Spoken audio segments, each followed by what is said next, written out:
Bom, antes de nós iniciarmos aqui o nosso estudo, só dar uma informação, né, aqueles irmãos que não estiveram conosco no retiro, que esse foi o tema que nós desenvolvemos.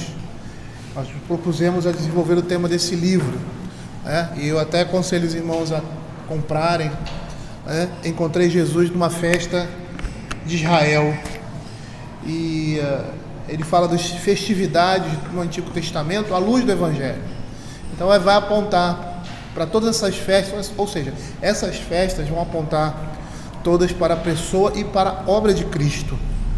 E nós vimos, nós começamos com o sábado, falamos sobre o sábado, e na realidade algumas coisas nós já havíamos pregado aqui, mas de uma forma muito mais de aplicação em prática, e vimos assim determinados conceitos que sustentam o fundamento do dia do Senhor. Aí depois nós vimos a Páscoa, vimos em 3 momentos a Páscoa, vimos o que ela significava ali no Egito, o que ela significou para o povo de Israel e a relação que existia em Canaã e a relação que existia com a própria vida de Cristo. E nós vimos que nessas festas, não só Jesus era apontado nelas, mas ele encarnava essas festas. Todas essas festas se cumpriram na vida de Cristo, e nós vimos isso. E hoje nós estaremos vendo a festa dos pães asmos. Eu não sei se vocês se lembram, abram Lucas capítulo 22, verso 1. Eu não sei se vocês se lembram que nós falamos que a festa dos pães asmos, ela se tornou, mais adiante, uma única festa com a Páscoa. Então, quando nós falamos sobre a Páscoa, e aí quando falamos sobre a Páscoa, nós falamos sobre a Páscoa ali no Egito, na saída do povo do Egito, naquele momento de saída, e o desenvolvimento dela em Canaã, porque houve algumas mudanças, como também nós vimos a refeição Seder, que era aquela refeição que era feita após no momento ali que o cordeiro era comido, nas casas, porque a gente percebe que essas festas, por exemplo, que nós citamos da Páscoa e também dos pães asmos, que era uma festa familiar, ela se tornou uma festa comunitária, e essas coisas eram comemoradas ali no templo. Então nós vimos tudo isso, e Lucas capítulo 22, verso 1 vai mostrar isso, Estava próxima a festa dos pães asmos, chamada Páscoa. São 2 momentos distintos, são 2 festas distintas que se juntam, mesmo porque nós vamos ver ali, lá em Levíticos 23, foi o texto que nós utilizamos para desenvolver esses estudos. Nós vamos perceber que elas estão muito próximas, elas estão muito ligadas. No verso 7 também do capítulo 22, percebam como há essa junção. Chegou o dia da festa dos pães asmos, em que importava comer a Páscoa. Então a gente percebe aqui que essas festas, a festa dos pães asmos e a festa da Páscoa foi uma festa considerada como uma festa única. Vamos abrir Levíticos capítulo 23, e nós vamos começar a nossa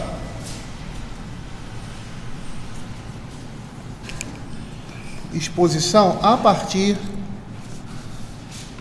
desse verso. Deixa aqui.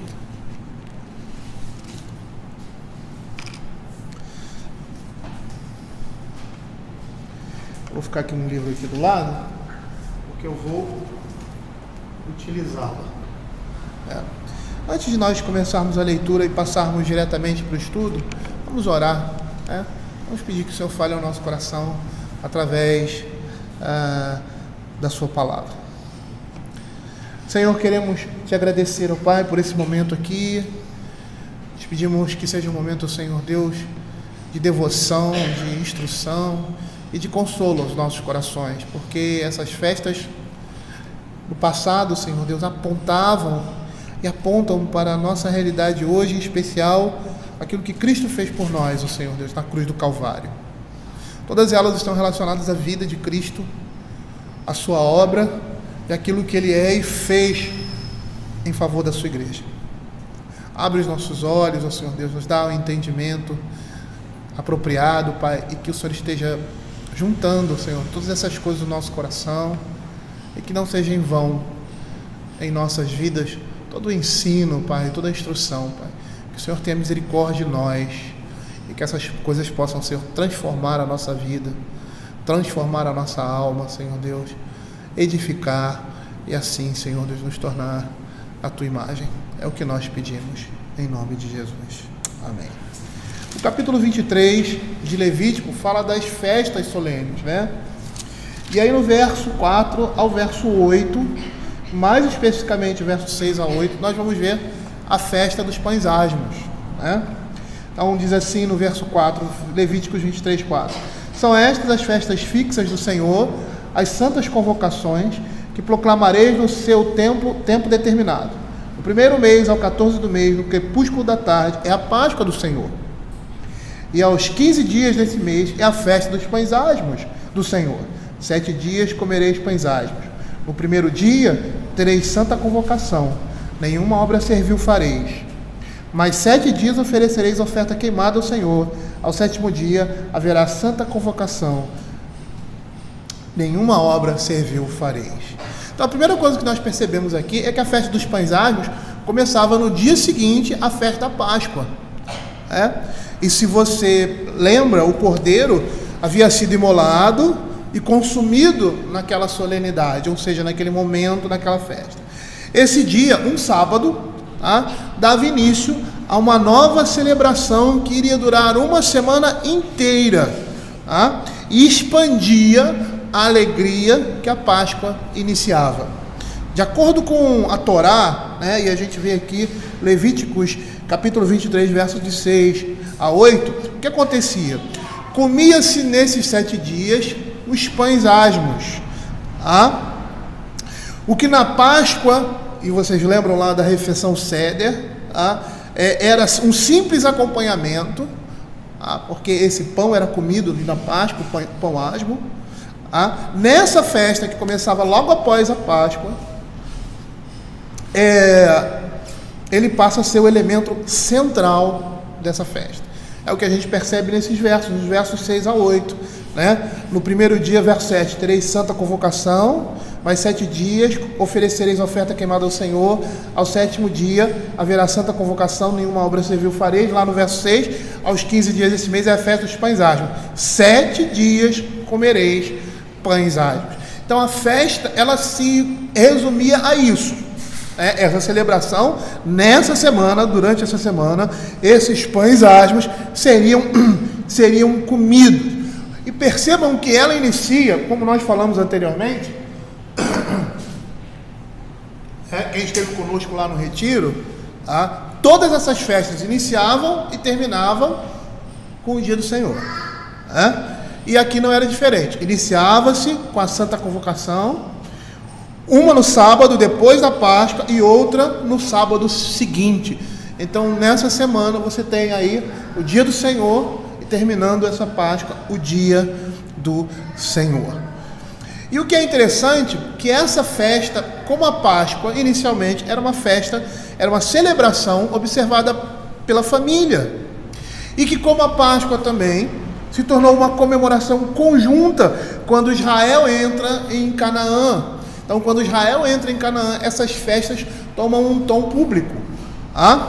E o elemento chave da festa era a tensão dinâmica entre as afirmativas e as negativas. E que afirmativas e negativas eram essas? Por um lado, Israel deveria comer o matzo, que é o asmo, é o nome do pão asmo. Por outro lado, ele deveria retirar o fermento de todas as casas. Agora é interessante nós compreendermos como era esse fermento.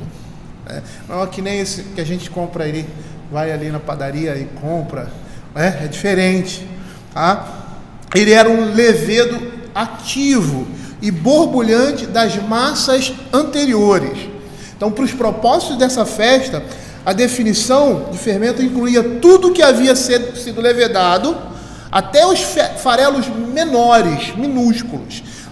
Abram aí Êxodo capítulo 12, verso 15. De acordo com esse texto, no primeiro dia da festa, Israel deveria tirar o fermento de suas casas. E uma coisa interessante é que isso acontecia logo depois do sacrifício do cordeiro, da Páscoa, deles terem sacrificado o cordeiro e terem comido o cordeiro. Então, logo depois disso, da morte do cordeiro, o que acontecia? Tirava-se todo o fermento que existia dentro de casa. Olha o que diz o verso 15 do capítulo 12 de Êxodo. 7 dias comereis pães asmos, logo ao primeiro dia tirareis o fermento das vossas casas, pois qualquer que comer coisa levedada, desde o primeiro dia até o 7º dia, essa pessoa será eliminada de Israel. Porque qualquer um que comesse coisa levedada, desde o primeiro dia até o 7º dia, deveria ser eliminada de Israel. Essa expressão, eliminada de Israel, é uma expressão pactual que significa a pena de morte naquela época. A pessoa era alijada do corpo de Cristo. E como isso acontecia? Era morta. E nós vemos claramente como essas coisas se transpuseram, para os dias de Cristo e para os nossos dias hoje, que seria a exclusão do corpo de Cristo, a pessoa expulsa da comunidade do pacto. E é interessante porque a urgência dessa linguagem vai nos remeter ao contexto ali do Egito, daquela saída deles apressada. Por quê? Porque o castigo de Deus não ia demorar. Então eles saem apressadamente. E o que isso representa? Que a nova vida de Israel começaria em meio aos gritos de morte por toda a terra do Egito. E essa era a Páscoa. Eles iriam comer o cordeiro, fazer a refeição e sairiam apressadamente, porque o juízo de Deus viria sobre o Egito. Então, assim, no primeiro dia da festa dos pães asmos, o povo estaria em quê? Ele estaria em movimento, seria o dia da partida, conhecida como Êxodo. Abram aí Êxodo capítulo 12, versos 33 e 34. Então, o primeiro dia da festa dos pães asmos, que era o dia logo após da festa da Páscoa, logo após do sacrifício do cordeiro, então seria uma partida, seria uma correria, o povo sairia apressado, porque o juízo de Deus viria, e esse dia em que eles não mais, naquele momento, não poderiam ter fermento, nenhum tipo de fermento no meio deles, representando a partida, a saída do povo de Deus ali do Egito. Olha o que diz os versos 33 e 34. Os egípcios apertaram com o povo, apressando-se em lançá-los fora da terra, pois diziam: todos morreremos. O povo tomou a sua massa antes que levedasse, e as suas amassadeiras atadas em trouxas com seus vestidos sobre os ombros, e saíram. Uma coisa interessante que nós vamos ver aqui com relação a essa festa dos pães asmos é que essa saída representava uma nova vida que se instalava. Eles estavam deixando o Egito, e abandonar o Egito seria abandonar a escravidão do pecado. Então essa festa era pontual nesse sentido. Eles estavam saindo logo após o sacrifício do cordeiro. E essa saída, eles não poderiam ter fermento. A festa começava com os pães asmos, pães sem fermentos. E esse momento era o momento em que eles deixavam o Egito, e deixar o Egito seria abandonar a escravidão do pecado. A remoção de todo esse vestígio de fermento das casas seria um testemunho visível de sua confiança e fé em Deus. Por quê? Porque eles não estariam levando nada do Egito, daquele velho fermento. Nenhum poder vivente do passado escravo acompanhava o povo recém-nascido naquela jornada, e era isso que essa festa também representava. E nós vamos perceber que foram 40 longos anos. O povo atravessou o deserto, e a essa altura o que acontece? O Egito era uma lembrança distante. Eles agora estavam em Canaã, apenas José e Calebe, da geração anterior. A morte dos seus pais e daquela geração havia rompido absolutamente com o passado, repleto de lembranças dolorosas da escravidão do Egito, do pecado e da desobediência. E ao entrarem na terra do Egito, ou seja, na terra prometida, a sua nova terra natal, eles iriam celebrar uma festa de modo a representar um rompimento litúrgico com o seu passado. Abram aí Josué capítulo 5, verso 11. Não é à toa que logo após a festa dos pães asmos vem a festa das primícias. Elas estão muito relacionadas. Então, ao entrarem na terra prometida, sua nova terra natal, eles iriam celebrar uma festa, de modo a representar um rompimento litúrgico com o passado. E esse rompimento litúrgico, esse rompimento já é demonstrado na festa dos pães asmos. Por quê? Porque aquela festa onde o fermento não estava mais presente, representava que eles deixaram tudo para trás. O passado ficou para trás, o Egito ficou para trás, a escravidão do pecado ficou para trás. E agora, essa refeição representaria um rompimento completo, com o passado. Olha o que diz Josué, capítulo 5, verso 11. Comeram do fruto da terra no dia seguinte à Páscoa. O dia seguinte à Páscoa era o quê? A festa dos pães asmos. Pães asmos e cereais tostados comeram nesse dia. É interessante fazer aqui uma observação pontual. O livro não fala isso. Percebam que o que está acontecendo aqui é a festa dos pães asmos. E essa comida representava uma nova vida. E eles estavam sendo alimentados aonde? Que frutos eram esses? Os frutos da terra prometida. Abra Apocalipse capítulo 2, verso 7.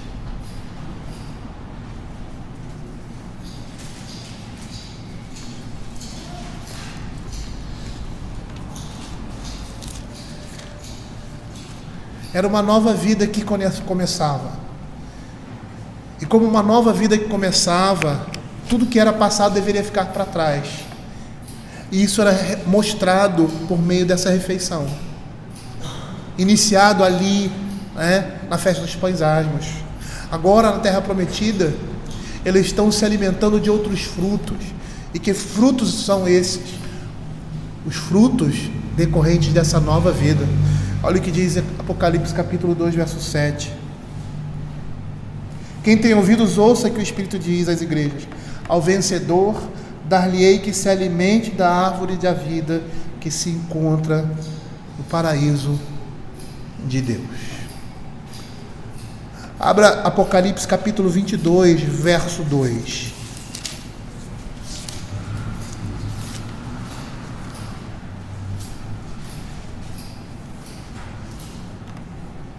no meio da sua praça, de uma e outra margem, está a árvore da vida, que produz 12 frutos, dando o seu fruto de mês em mês, e as folhas da árvore são para a cura dos povos. Esse alimento representava um novo alimento, representava vida, representava uma mudança completa, uma nova situação, uma nova criação.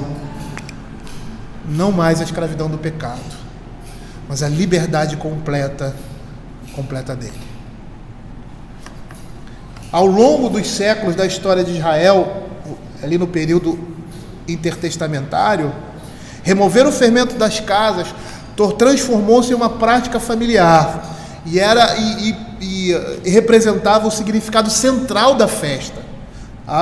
E essa prática tinha um caráter de tipo sombra da redenção que o Messias iria proporcionar em Cristo Jesus. Da mesma forma como na Páscoa havia um momento pedagógico, daquela pergunta, e nós vimos isso, do filho mais velho ao pai: pai, o que é isso? O que significa isso, dessa matança do cordeiro?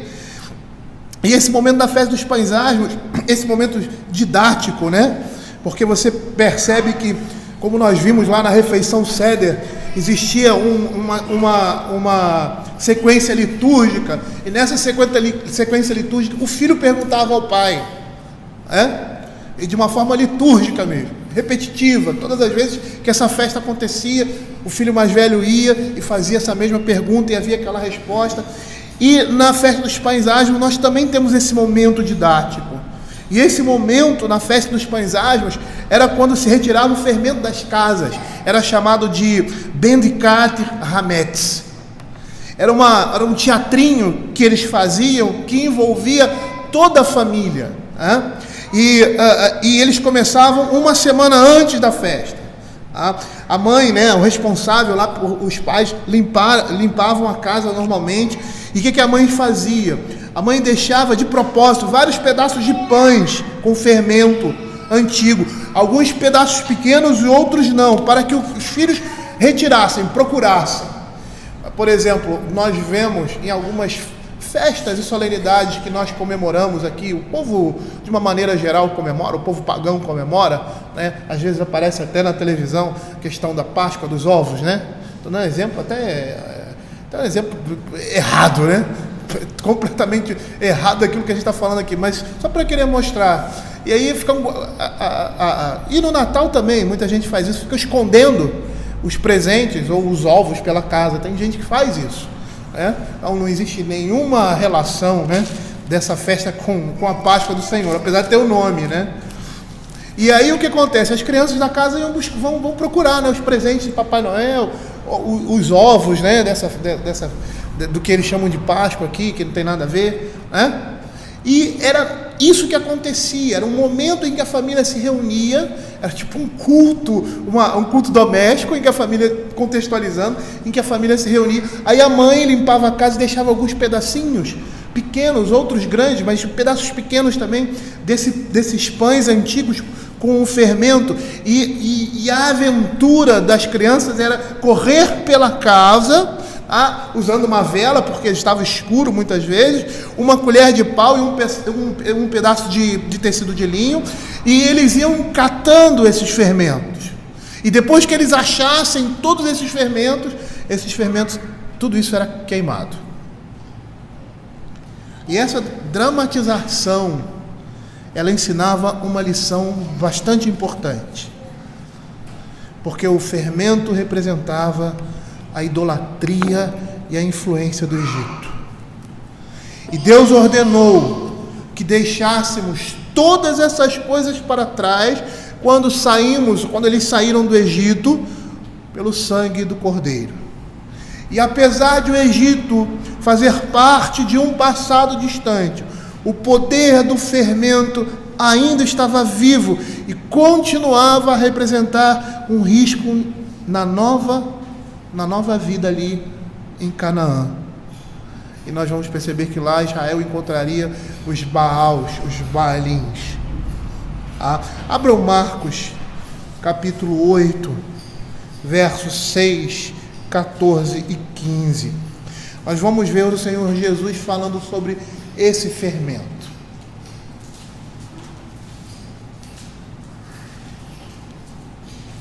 Percebam a necessidade dessa festa representar uma ruptura com o passado, mas representar também uma realidade presente na vida de Israel, agora na Nova Canaã, e uma realidade futura em Cristo Jesus. Em Marcos capítulo 8, versos 6 a 14 e 15, deixa eu abrir aqui, que eu peguei só uma referência. A referência do verso 6 eu não peguei. Marcos, eu quero fazer essa leitura aqui, capítulo 8.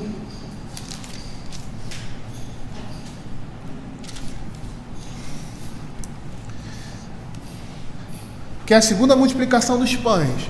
No verso 6, você vê o Senhor ordenando para que as pessoas se assentassem no chão. Tomando os 7 pães, partiu após ter dado graças e os deu aos seus discípulos, para que estes distribuíssem, repartindo entre o povo. Rapidamente aqui, fazer uma alusão a isso aqui, o que acontece aqui?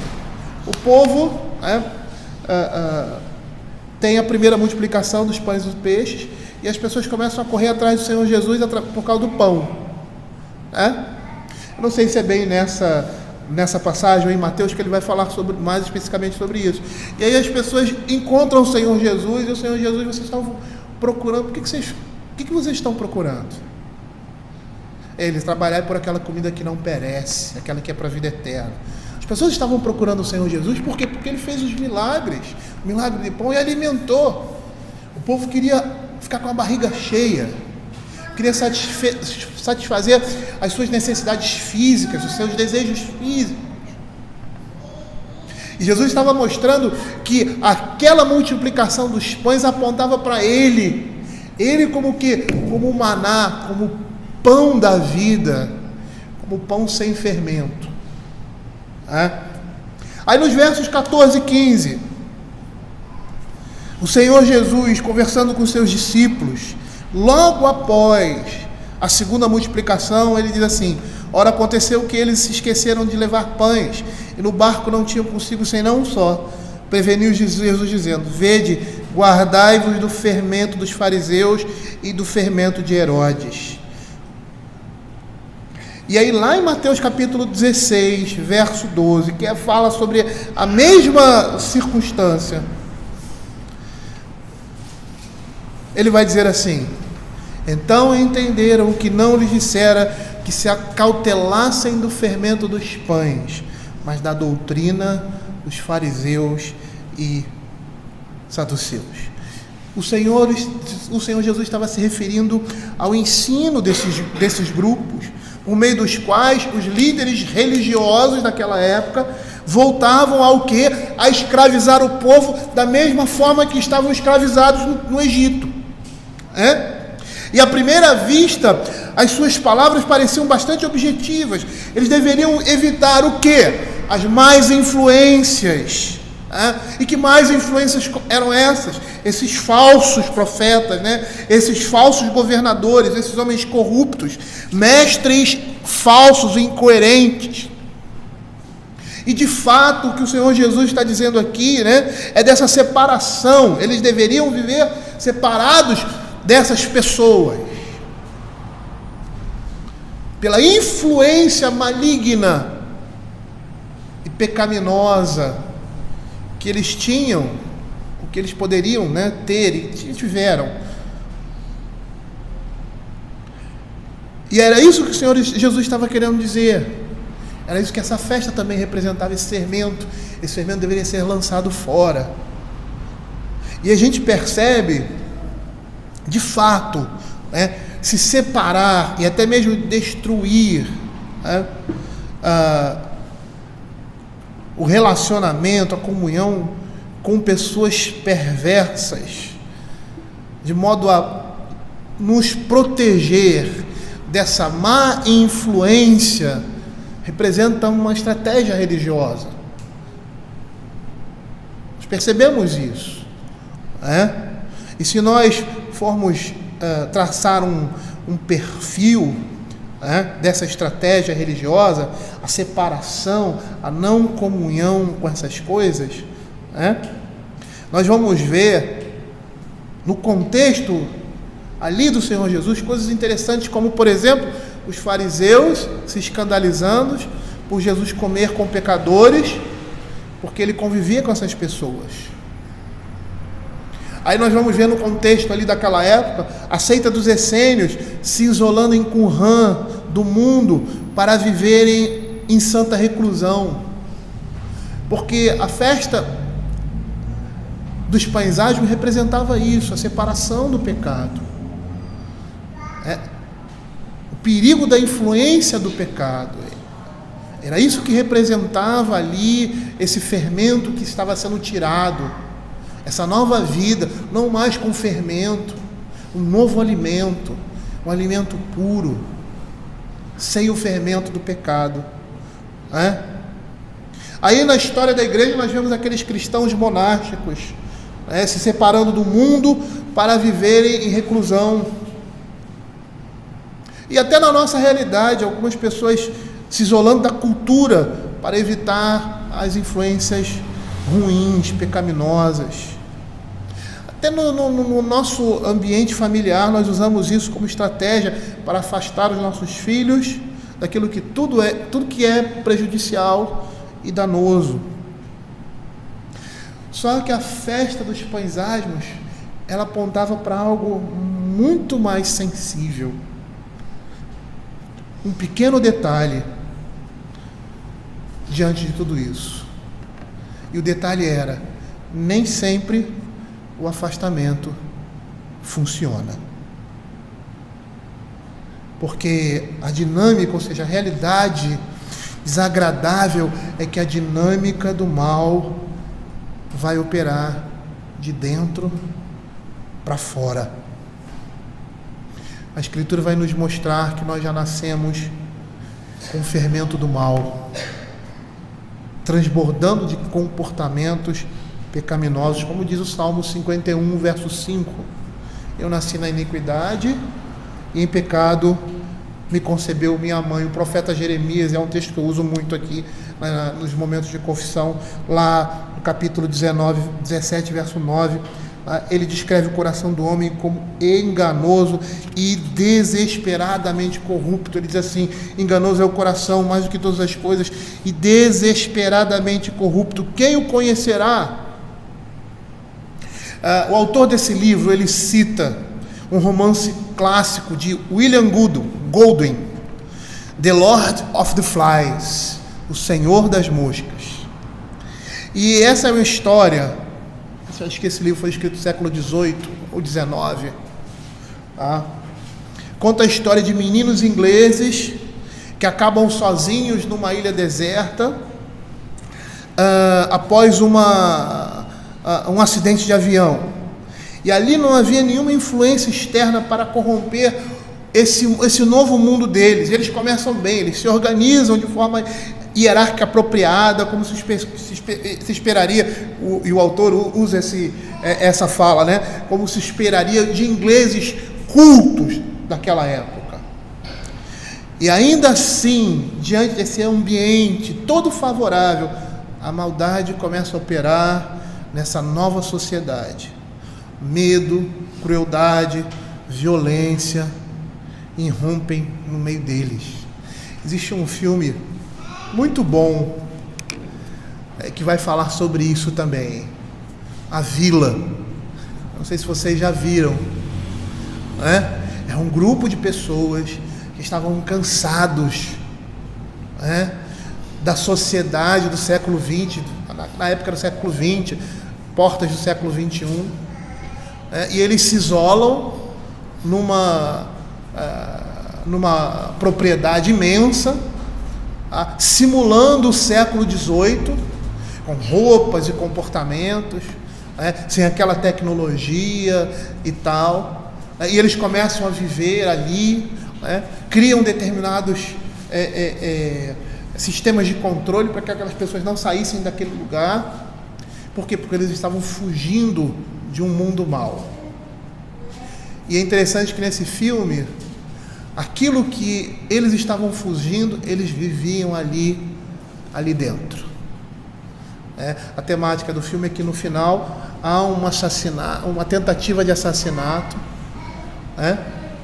ali, e eles tentam salvar o rapaz. E aí, quando tentam salvar o rapaz, uma pessoa descobre-se, nós que somos os espectadores do filme, descobrimos tudo que está por trás daquilo ali. E aí você tinha mentira, engano, morte no meio deles. Eles tentando se afastar de tudo isso, essas coisas estavam ali presentes no meio deles. E esse livro fala dessa realidade também, Não havia uma influência externa para corromper aqueles jovens, mas não é isso que acontece. O medo, a violência começam a irromper entre eles, as lutas ferrenhas pelo controle começam a desintegrar os relacionamentos daqueles jovens, e nessa história chega o seu ponto mais alto, o seu ápice, com um assassinato particularmente hediondo. E essa história mostra que pessoas que parecem boas, cultas, educadas, refinadas, são movidas por impulsos terríveis, por impulsos horrendos. E há apenas uma linha muito tênue que as separa de um comportamento dos piores elementos da sociedade. E essa história nos mostra a dinâmica do mal que se desenvolve de dentro para fora. De dentro do coração do homem. Mateus capítulo 15, abram aí, verso 17 a 19. A palavra de Deus diz assim: o Senhor Jesus falando para os fariseus, aquele momento era um momento de purificação, aquele ritual era um ritual de purificação, e a purificação apontava para o quê? A purificação dos pecados, a limpeza cerimonial, no caso. E ele diz assim: não compreendeis que tudo que entra pela boca desce para o ventre e depois é lançado em lugar escuso, mas o que sai da boca vem do coração, e é isso que contamina o homem, porque do coração procedem os maus desígnios, homicídios, adultérios, prostituição, furtos, falsos testemunhos e blasfêmias. Se nós fôssemos fazer aqui uma comparação, quando o Senhor diz que não é pela boca que entra, porque o que entra de ruim vai sair, e vai sair por meio de quê? De um lugar escuso. Eu não sei se vocês já estudaram o sistema digestivo, e é muito interessante, e podre também, podre no sentido da formação de todo aquele bolo fecal, dos restos do alimento em que nós nos utilizamos, e que não servem mais e são colocados para fora. Existe uma parte no organismo do ser humano que trabalha isso. Então tudo de ruim vai para lá, tudo que não presta, e aquilo ali é trabalhado. E por causa dos gases que agem ali naquele organismo, cheiros fétidos, que às vezes até saem de nós, como a gente conhece aí, até é o nome de... Como é que é o nome mesmo? Esqueci o nome mais... flatulência, obrigado. Nome mais requintado. E olha que interessante, parece que aqui o Senhor Jesus está dizendo que o nosso coração é esse lugar escuso,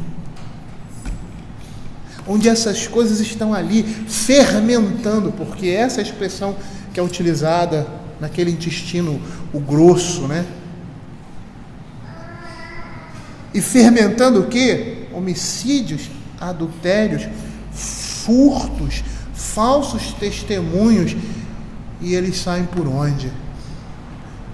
Pela boca. Nós vimos isso em Provérbios, A boca é a porta do coração. E nós podemos dizer o mesmo da graça de Deus. Jesus afirmou que era preciso o quê? Nascer de novo para entrar no reino de Deus. E ele queria dizer com isso que o poder de transformação opera no homem também de dentro para fora, no novo coração, evidenciando aí o nascimento interior e propagando a redenção em todas as áreas da nossa vida. E nós vamos perceber que ninguém é salvo simplesmente por se expor a ensinamentos corretos ou a ter uma convivência cristã, como a gente já viu em algumas igrejas aí, alguns cartazes chamando os ímpios para a igreja: venham para que vocês tenham uma convivência cristã. Ninguém é salvo por causa disso. Ninguém é salvo por seguir exemplos superiores ou por andar com gente de igreja, acrescentando culto aos programas habituais. O indivíduo que nasce de novo pelo poder de Deus entra de modo miraculoso num novo tipo de vida, originada e mantida pelo Espírito Santo de Deus, a vida eterna, que estava sendo representada ali pela Páscoa, e que os pães asmos representavam, na realidade, a consequência daquele sacrifício. E essa vida é ligada de modo inseparável à pessoa e à obra de Cristo. Nessa perspectiva, nós podemos falar da limpeza da casa hoje, pegando esse comportamento litúrgico e didático, né, de limpar a casa e recolher todos os fermentos que existiam e queimá-los. E a instrução aqui, né, seria vasculhar a nossa casa. E o que isso significaria? Incluiria os nossos comportamentos, os nossos pensamentos, a família, igreja. E parece que esse comportamento seria uma forma apropriada de honrar essa festa. E quando nós fazemos isso, quando vasculhamos a nossa vida, nossos pensamentos, quando fazemos isso, nós estamos buscando a santidade e ao mesmo tempo salvaguardando-nos da nossa liberdade na redenção em Cristo Jesus, uma redenção caracterizada de modo claro pela ausência do fermento do pecado.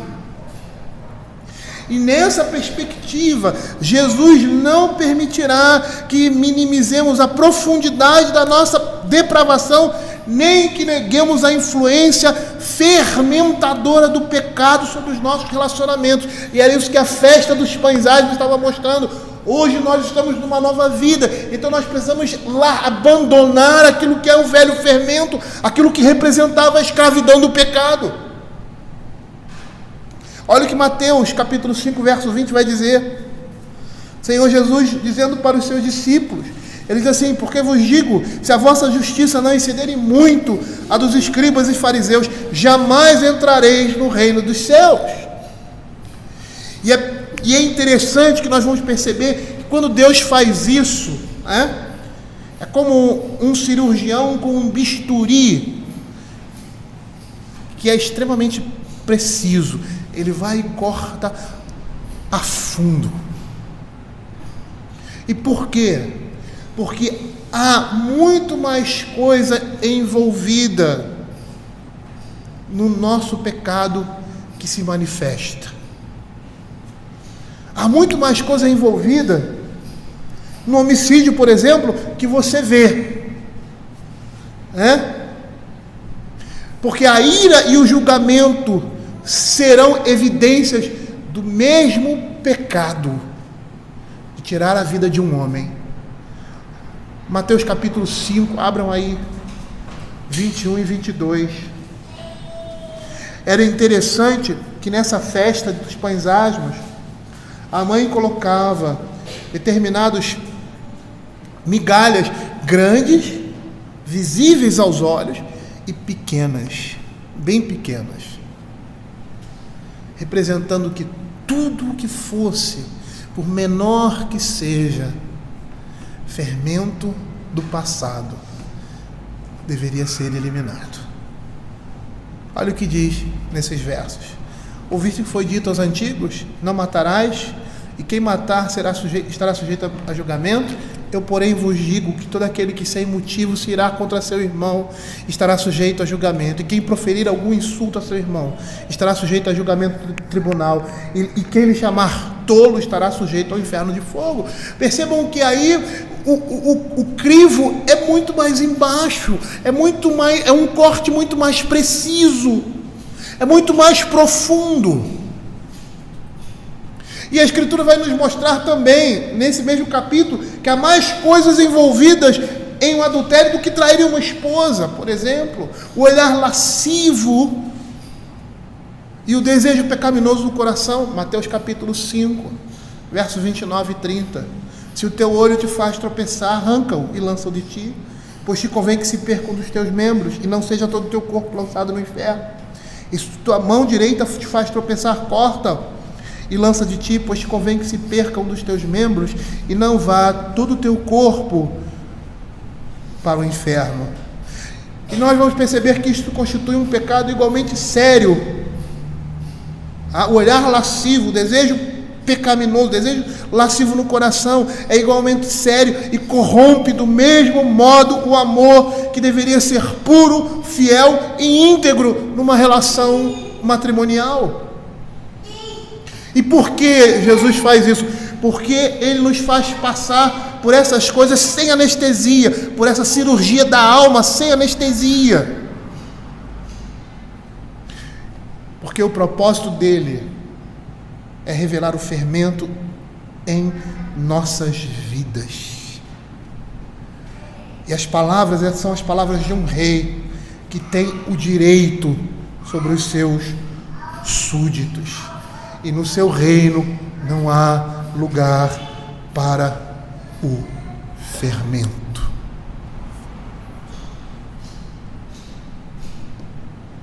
Interessante isso.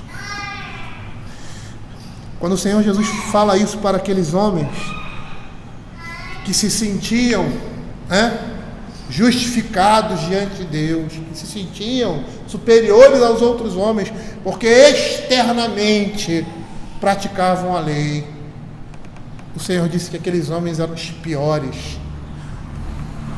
Por quê? Esses meretrizes e prostitutas vos precedem no reino de Deus, porque o coração deles, a fonte onde estava guardada, lembrem aí do intestino, tudo que é ruim, tudo que é rejeitado na alimentação, fermentando e apodrecendo para ser lançado fora, era o coração daqueles homens, era o coração do homem.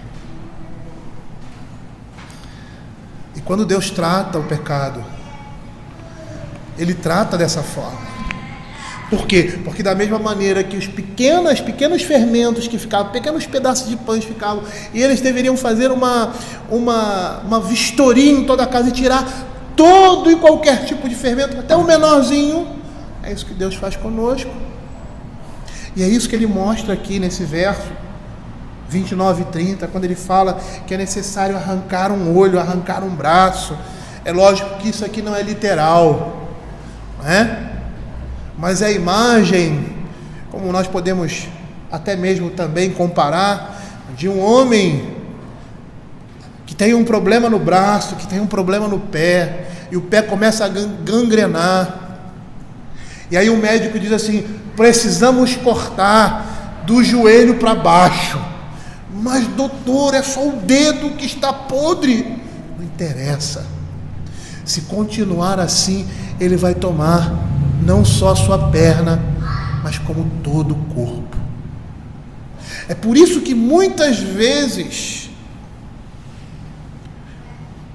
há um grande sofrimento da nossa parte, quando precisamos nos desvencilhar de alguns pecados em nossa vida.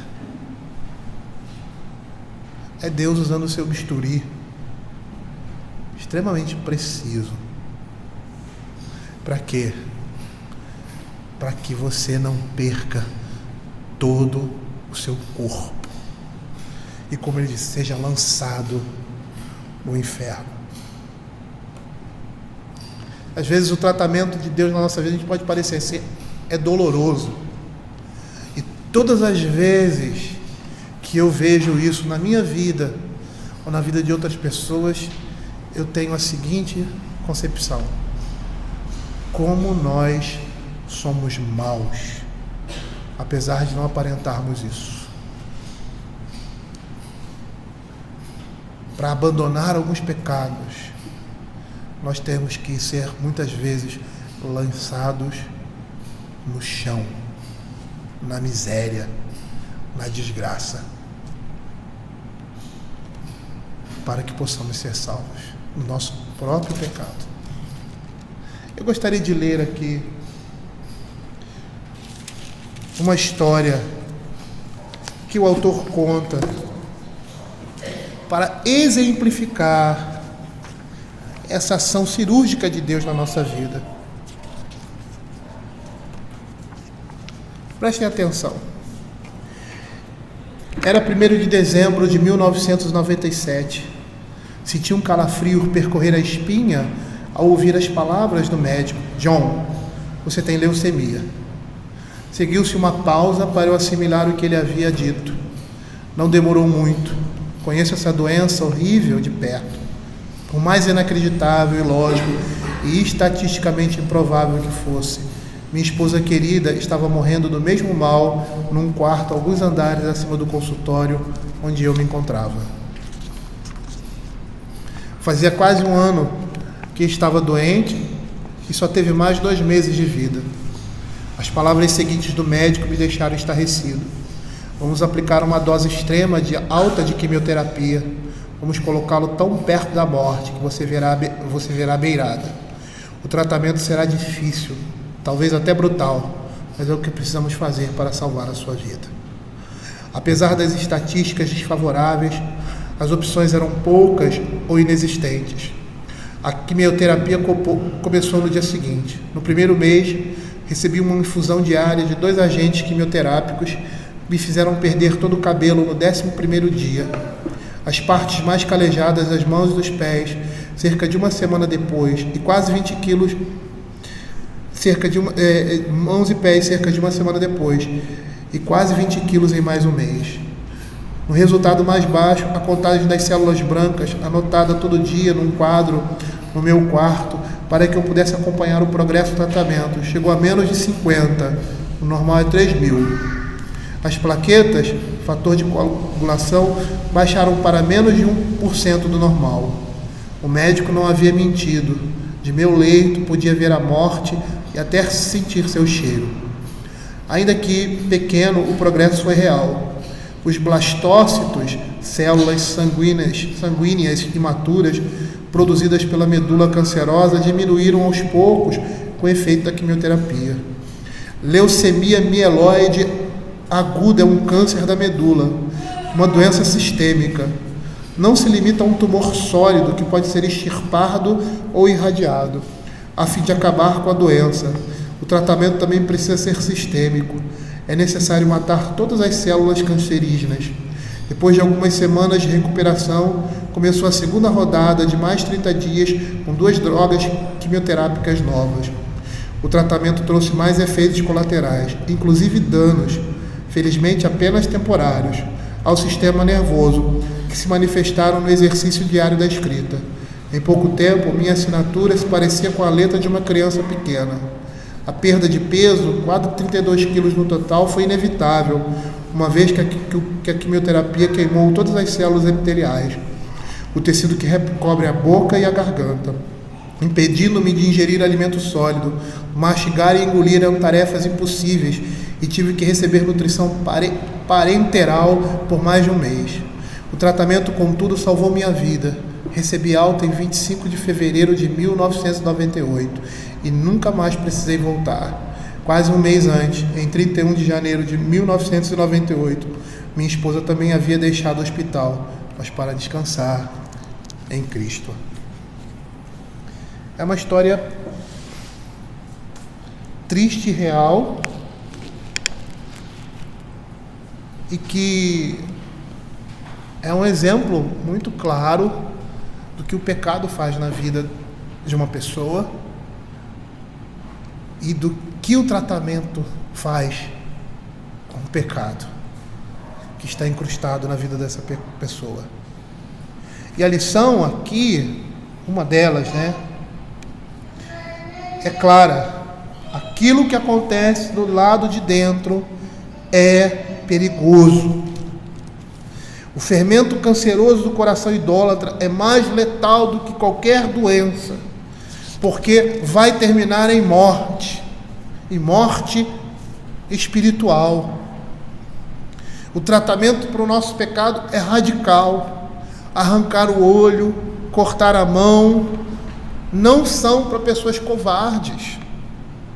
E não há paliativos para tornar essas coisas mais fáceis. A necessidade de uma ruptura completa com o pecado. E isso dói. Dói no lugar mais profundo da nossa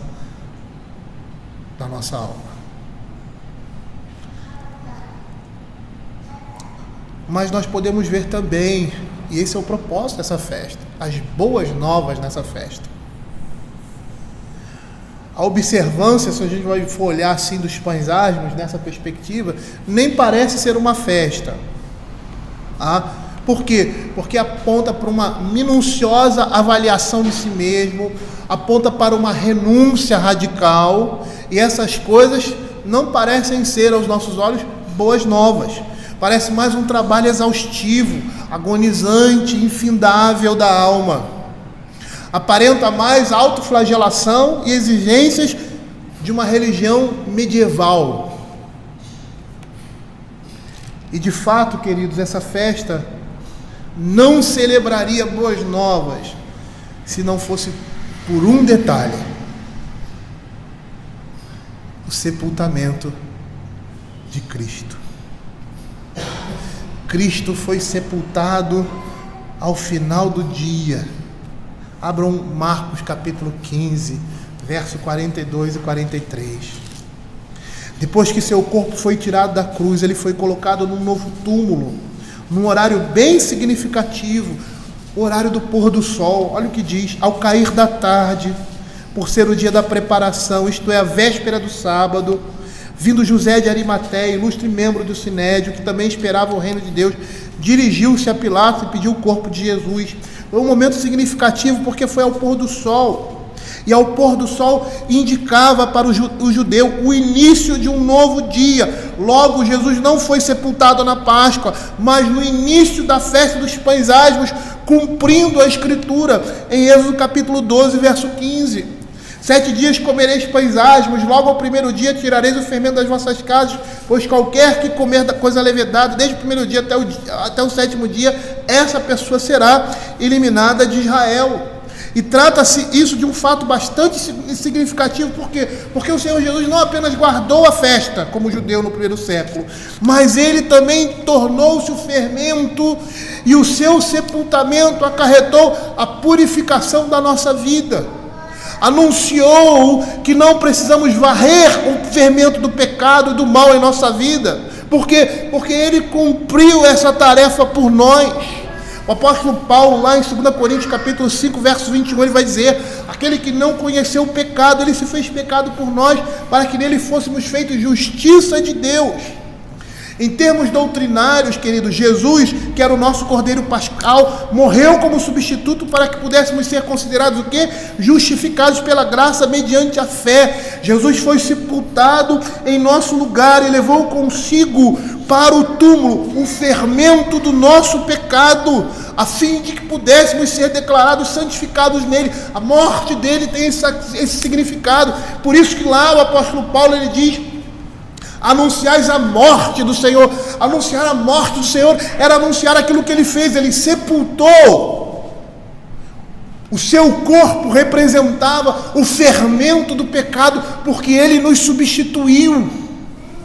E quando ele morre, ele sepulta esse fermento. Nós que estamos nele, não precisamos procurar esse fermento pelas nossas casas, por mais que esse seja um imperativo nas nossas vidas. E a gente vai entender por quê. Ele trouxe isso para nós. Jesus foi sepultado no nosso lugar e levando para o túmulo o fermento do nosso pecado, a fim de que pudéssemos ser declarados nele santificados. A festa dos pães asmos fala dele, não de nós. A santificação, dentro dessa ótica, é um processo que envolve toda a vida, por meio do qual o Espírito Santo nos separa do pecado. Ele fez isso em Cristo Jesus. E as Escrituras nos chamam a participar desse processo pela autodisciplina que o Espírito de Deus nos capacita a exercitar. Abra Colossenses capítulo 3, versos de 5 a 8. Nós devemos considerar as palavras do apóstolo Paulo, que diz assim: fazei, pois, morrer a vossa natureza terrena, prostituição, impureza, paixão lasciva, desejo maligno e avareza, que é a idolatria. Por essas coisas é que vem a ira de Deus sobre os filhos da desobediência. Ora, nessas mesmas coisas andastes vós outrora, no outro tempo, quando vivias nela. Agora, porém, despojai-vos igualmente de tudo: ira, indignação, maldade, maledicência, linguagem obscena do vosso falar. Para trás do chamado, do processo de santificação e do autocontrole provido pelo Espírito Santo, nós vamos encontrar uma verdade extraordinária.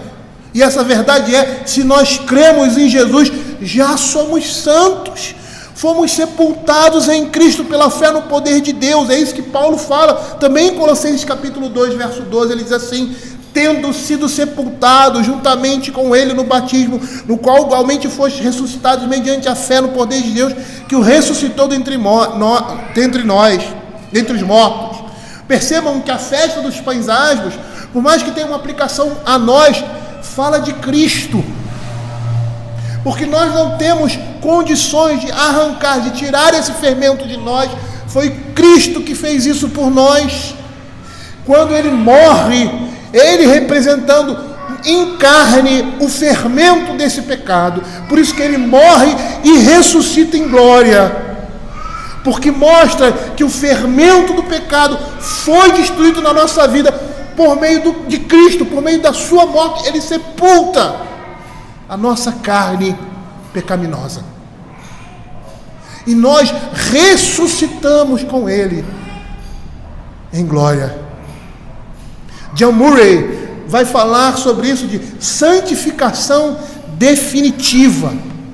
Já somos santificados, pois pela fé morremos e fomos sepultados em Cristo Jesus. E é interessante que John Murray vai trabalhar com a questão do indicativo e do imperativo a respeito dessas coisas.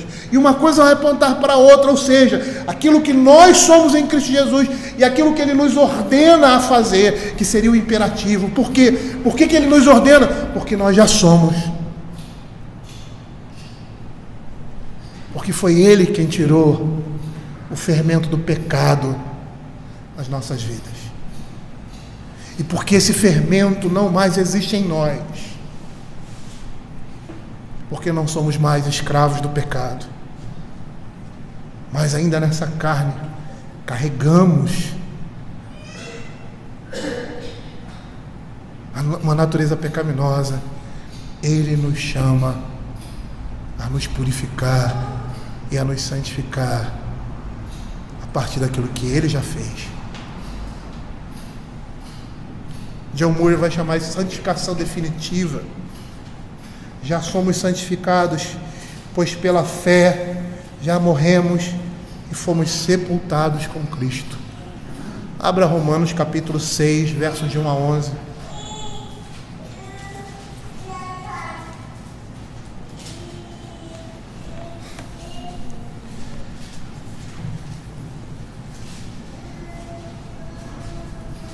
Olha o que diz a palavra do Senhor, diz assim: que diremos, pois?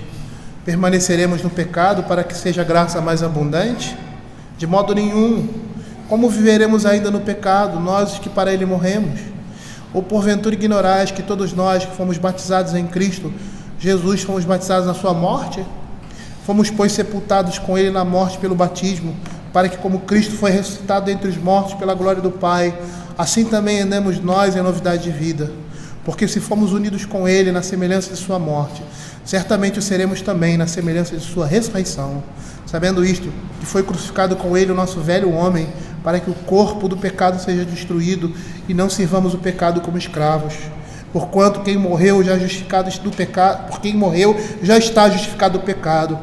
Ora, se já morremos com Cristo, cremos também que com ele viveremos, sabedores de que, havendo Cristo ressuscitado dentre os mortos, já não morre, a morte já não tem domínio sobre ele, pois quanto a ter morrido, de uma vez para sempre morreu para o pecado, mas quanto a viver, vive para Deus. Assim também vós considerai-vos mortos para o pecado, mas vivos para Deus em Cristo Jesus. John Murray, nessa perspectiva, ele vai falar, ele vai dizer, ele vai apontar para aquilo que é indicativo, e que esse indicativo se encontra na base do imperativo, e que nossa fé verdadeira é indispensável para o cumprimento desse dever. O que é o indicativo? O indicativo é certeza, aquilo que Cristo fez por nós. Já não servimos o pecado como escravos. Já não servimos mais o pecado. O corpo do pecado foi destruído em Cristo Jesus. E qual é o imperativo agora? O imperativo, o próprio apóstolo Paulo vai falar no capítulo 6. Não reine, portanto, o pecado no vosso corpo mortal. Esse é o imperativo. E essas coisas são essenciais e indispensáveis para o cumprimento do nosso dever. Indicativo: em Cristo fomos purificados em caráter definitivo e devemos, o imperativo, viver na prática de modo coerente com essa nova realidade. E a conclusão aqui no verso 11, que poderia ser parafraseada, Romanos capítulo 6, 11: vocês estão mortos para o pecado, pois morreram em Cristo Jesus. E além disso, foram sepultados com ele e removeram o fermento do pecado de uma vez por todas. Vocês estão limpos. Agora vivam de acordo com esse fato. Lembra que nós falamos no início que a primeira coisa que o povo fez quando entrou na terra prometida foi a Páscoa ali, logo após a festa dos pães asmos, onde eles comeram o fruto da terra, as primícias, o pão, e que aquilo representava a nova vida, um novo alimento, e que é isso que nós teremos lá no céu. É por isso que nós vemos tanta menção à comida, no céu, a árvore da vida. Vocês vão se alimentar da árvore da vida. Quem é essa árvore da vida? É Cristo. É o fruto dessa árvore que agora faz parte de nós.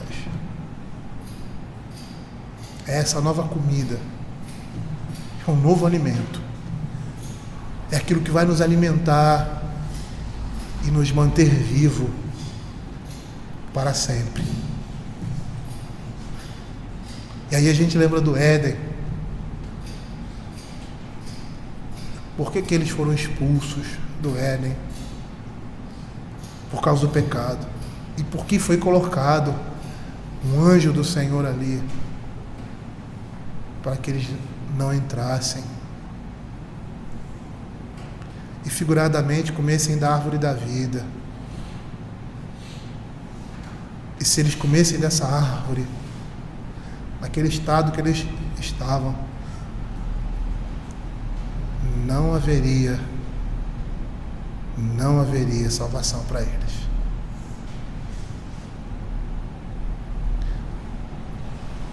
Hoje, nós podemos comer essa comida,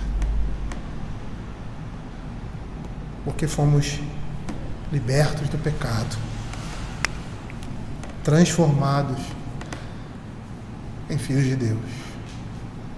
E isso nos impele a viver na prática de modo coerente com a nossa realidade. Lembra dessas duas últimas pregações que nós fizemos em Filipenses, quando Paulo diz: vivei de modo digno da vossa vocação.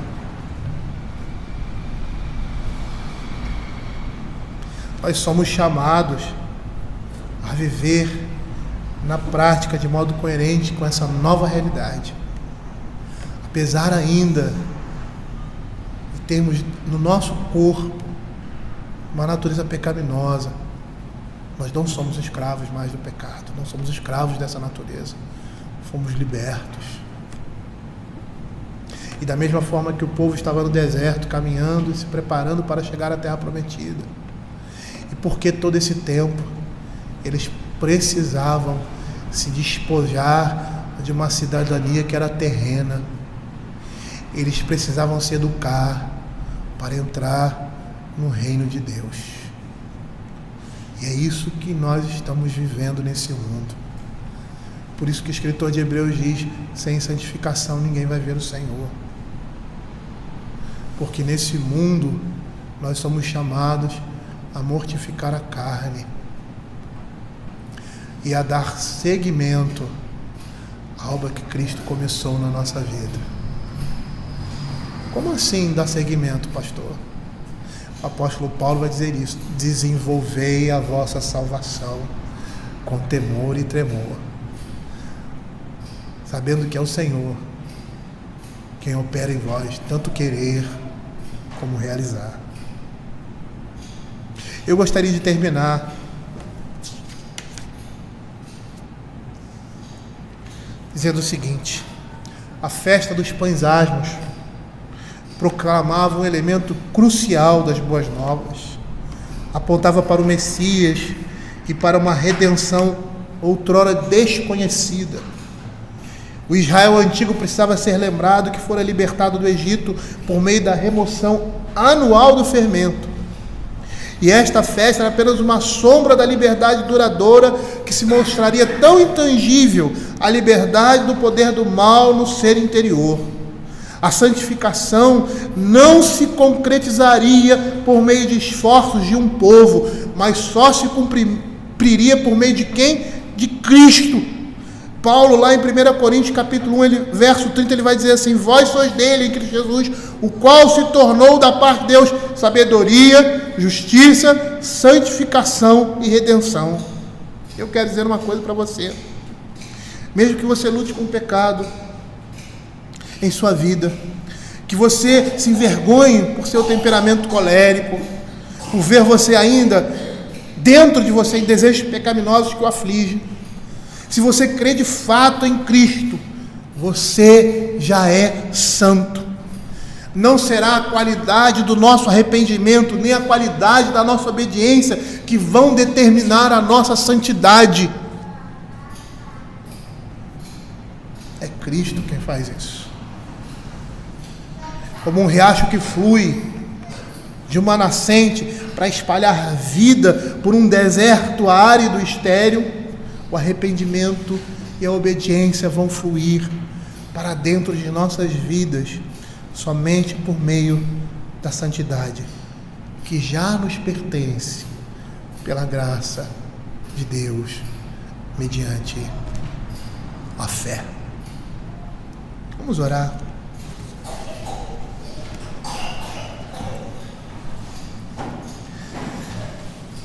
Senhor, como é bom olharmos para as lutas que nós temos por causa do nosso pecado, olharmos para dentro de nós e para nós mesmos e perceber que não somos capazes nem de dar um passo à frente. E ouvir que toda força e que todo empenho necessário para nós teremos, porque Ele conquistou isso para nós. É por isso que o apóstolo Pedro diz, numa das suas cartas, que tudo aquilo que precisamos para a vida eterna, o Senhor vai nos suprir. E é por isso que Ele nos chama nesse imperativo de viver uma vida de luta e vitórias contra o pecado, porque Ele tem nos capacitado para isso e tem nos dado forças para isso. Mas como nós vimos, muitas dessas coisas não serão fáceis. Serão como o comportamento de um médico que tem que tratar um câncer muito violento e que para isso muitas vezes chegamos à beira da morte. Senhor Deus, que o Senhor esteja nos dando forças, ó Pai, e que com essas palavras nos sintamos, ó Senhor Deus, consolados, porque sabemos que aquele que começou boa obra em nós vai completar até o dia nosso Senhor e Salvador Jesus Cristo. Fica conosco, Senhor. Nos prepara para o dia de amanhã, que é o dia do Senhor. É o que nós pedimos. Em nome de Jesus. Amém.